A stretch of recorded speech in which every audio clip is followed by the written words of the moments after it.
Olá, Gil aqui. É domingo de Páscoa. No dia de hoje, vou fazer duas leituras. Uma sobre um relato do NA e a outra sobre as leituras bíblicas indicadas para o dia da Páscoa. Eu fui recolhida para aprender a ler Bíblia. Eu tinha Bíblia em casa, mas eu fui adentrar a cosmologia dos mitos de criação, e o nosso mito de criação ocidental é Adão e Eva e Cristo. Então, dentro do meu estudo, eu não teria condições de prosseguir de forma séria sem fazer a leitura da Bíblia. Em nome do Pai, em nome do Filho, em nome do Espírito Santo. Pai nosso, que estás nos céus, santificado seja o teu nome. Venha a nós o teu reino, seja feita a tua vontade, assim na terra como no céu. O pão nosso de cada dia nos dai hoje. Perdoai as nossas ofensas, assim como nós perdoamos a quem nos tem ofendido. Não nos deixeis cair em tentação, mas livrai-nos de todo mal, pois teu é o reino, o poder e a glória para todo sempre. Amém. Tudo para a glória do nome de Deus. Então, esse relato que eu vou ler aqui não é um relato bíblico, é tirado do livro de N.A. Se intitula Ateus Também Se Recuperam. Cresci sem ensinamentos sobre Deus. Meu pai, embora criado em uma família muito devota, renunciou a toda a fé na religião que lhe ensinaram. Eu também não podia acreditar que havia algo lá fora que tivesse poder mágico para fazer o impossível, desafiar as leis da física. A definição a rigor de milagre é a suspensão das leis da física em um determinado acontecimento que possa ser narrado. Havia muitas coisas além da minha compreensão, mas atribuí-las a uma divindade era, na minha mente, apenas outra maneira de evitar o medo do desconhecido. Muitas pessoas utilizavam Deus ou o diabo para desviar o crédito devido ou evitar assumir a responsabilidade por seus erros. Eu visualizava a instituição da religião como um meio de controlar as massas e não queria ser controlado. Fiz disso minha missão. Refutar esse Deus em que as outras pessoas acreditavam e colocavam sua fé, mas elas resistiram. Na verdade, apesar de todos os meus esforços, não convenci uma única pessoa sequer de que ela estava errada e eu certo. Simplesmente acabei me isolando ainda mais. Então, quando fiquei limpo, estava muito apreensivo, para dizer o mínimo. Entretanto, como estava pronto para uma nova maneira de viver, simplesmente me concentrei no hoje e no só por hoje. Eu estava no primeiro passo. Não havia Deus no primeiro passo. Eu verso bem os 3 primeiros passos. E como o título aqui é Ateus Também Se Recuperam, e esse livro ele é traduzido, então a gente não sabe de onde que é esse amigo, porque ele é justamente o A do Anônimos. Eu vou ler os 3 primeiros passos católicos. Tenho a reinterpretação bíblica dos 12 passos. Então, a questão, eu sou apaixonada pela literatura do N.A., totalmente apaixonada. É uma coisa assim que eu não tenho como descrever a paixão que eu tenho, porque é um programa perfeito. Isso aqui é tudo para a glória do nome de Deus, com certeza. Então, eu vou ler os 3 primeiros passos do N.A. e a reinterpretação bíblica. Primeiro, passo 1. Admitimos que éramos impotentes perante a nossa adicção, que nossas vidas haviam se tornado incontroláveis. Reinterpretação bíblica. Admitimos que éramos impotentes perante os efeitos de nossa separação de Deus.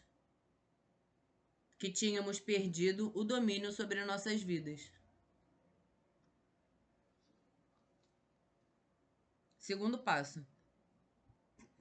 Viemos a acreditar que um poder maior do que nós poderia devolver-nos a sanidade. Reinterpretação. Viemos a acreditar que um poder superior a nós mesmos poderia devolver-nos a sanidade. 3. Decidimos entregar nossa vontade e nossas vidas aos cuidados de Deus, da maneira como nós o compreendíamos. Decidimos entregar nossa vontade e nossa vida aos cuidados de Deus, na forma em que o concebíamos. Então, estava o amigo aqui no primeiro passo reconhecendo que sem Deus na vida dele, né, o negócio estava incontrolável. Eu estava no primeiro passo, não havia Deus no primeiro passo. Consegui um padrinho que me ensinou a tornar-me visível aos outros e a ser confiável. Ele me ensinou sobre estar disponível e não julgar. Ele compartilhou sua experiência e me permitiu ter a minha. A base para minha recuperação estava então assentada em nosso relacionamento. Eu queria o que ele tinha e estava começando a obtê-lo. Passamos ao segundo passo. Era a hora de atravessar a ponte Deus. Lancei-me então em uma busca para encontrar um poder maior do que eu. Saí de minha zona de conforto e segurança e procurei pessoas de crenças religiosas, tanto convencionais quanto não convencionais. Abri minha mente para o que havia funcionado para os outros. Fiz perguntas, escutei e pratiquei. Minha busca me levou a uma série de diferentes grupos espirituais e religiosos, porém não encontrei o meu lugar em nenhum deles. O que procurava era algo quantificável, algo tangível, para colocar em exibição e dizer: está vendo isto? Isto é no que acredito. Esse é o Deus da minha compreensão.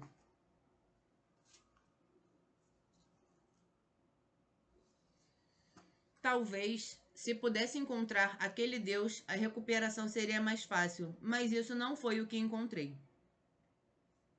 Sem avanços, sentindo-me perdido e deprimido, decidi abordar o passo 2 de outra maneira. Talvez os passos, a irmandade, o serviço e meu padrinho pudessem ser suficientes para me ajudar a encontrar a recuperação sem um Deus. O passo 3, 7 e 11 apresentaram um maior desafio em virtude de suas referências a Deus e orações. O passo 2 e 6 também exigiram algum pensamento bastante criativo. Ao praticar o segundo passo, NA e o grupo se tornaram um poder maior do que eu. Sim, porque Deus se manifesta objetivamente. Então, você olhando a movimentação do grupo, você observa uma movimentação interna que, a rigor, não são separáveis.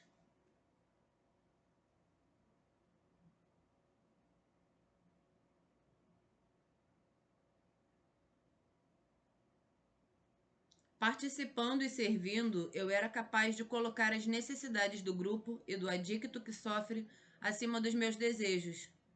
Meu egocentrismo começou a relaxar e a restauração da sanidade começou a ocorrer. Estava exatamente onde deveria estar. Podia ver que meus esforços não eram em vão, mesmo quando os tempos eram difíceis. Estava experimentando a vida e crescendo como resultado disso.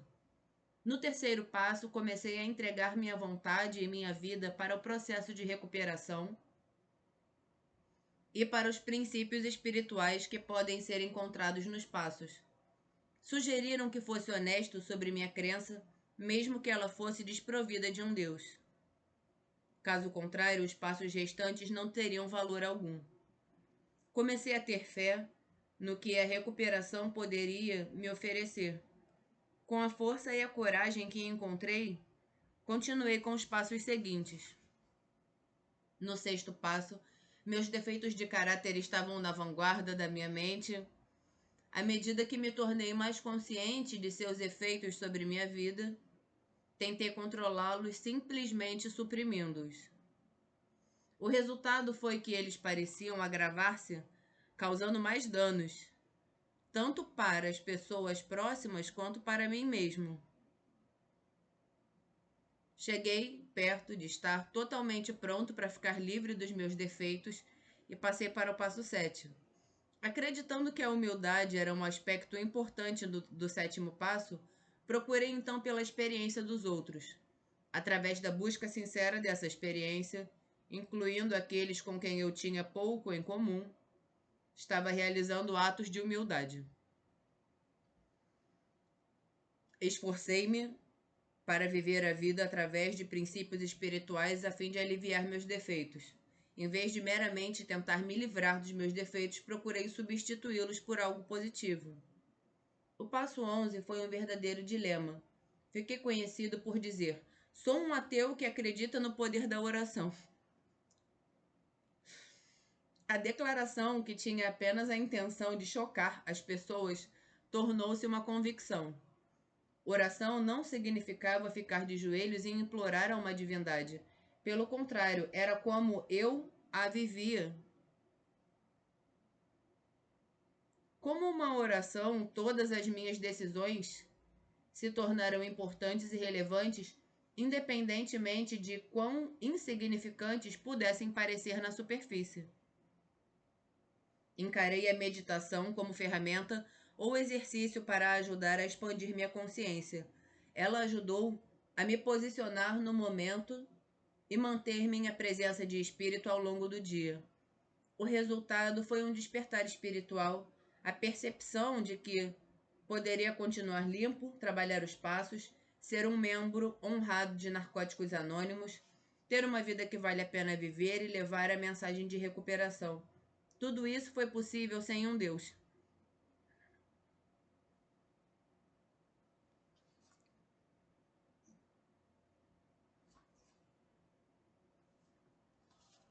Meu medo inicial era de não ser capaz de permanecer limpo porque não poderia vir a acreditar em um Deus, porque não poderia vir a acreditar em um Deus havia passado. Meu medo inicial de não ser capaz de permanecer, meu medo inicial de não ser capaz de permanecer limpo, porque não poderia vir a acreditar em um Deus, havia passado. Agora eu tinha a prova de que isso era possível e a prova estava no modo como eu vivia. Tenho apadrinhado muitas pessoas, algumas que lutam com a crença em um Deus e outras que têm uma firme fé religiosa. Aqueles que lutam com a crença descobrem que não estão sozinhos e que são aceitos como são. Aqueles com forte fé descobrem que também podem compartilhar abertamente comigo e suas crenças são bem-vindas e aceitas. De qualquer maneira, meus afilhados e eu temos a oportunidade de crescer juntos. Confio que aquilo que eles passaram a acreditar tenha o poder de ajudá-los e eles têm a mesma confiança naquilo que vim a acreditar. Às vezes discordamos nos detalhes, mas não são os detalhes que nos mantêm limpos. O que nos mantém limpos é a escolha que cada um de nós faz para não usar e para viver esse novo modo de vida com o máximo de nossa capacidade. Este é um programa espiritual e não religioso. Tento diferentes abordagens para trabalhar os passos. Ainda leio e tento ampliar meus conhecimentos sobre temas espirituais e constantemente revejo minha experiência e contemplo seu significado em minha vida. Isso não quer dizer que eu não questione, de vez em quando, em que acredito, ou que não lute, porque eu o faço. A vida nem sempre é fácil. Às vezes me sinto sozinho durante tempos difíceis. Acreditar em um Deus é atrativo, porque sei que outros encontraram conforto nisso, mas eu não. No entanto, hoje tenho uma solução espiritual. Os passos me fornecem uma estrutura para a aplicação dos princípios espirituais. O serviço atua como um canal para aliviar meu modo de pensar egocêntrico. A Irmandade me faz lembrar que não estou sozinho e meu padrinho é um guia através do processo. Continuo a ser alguém que busca. Qualquer um que tenha o desejo de ficar limpo pode permanecer limpo.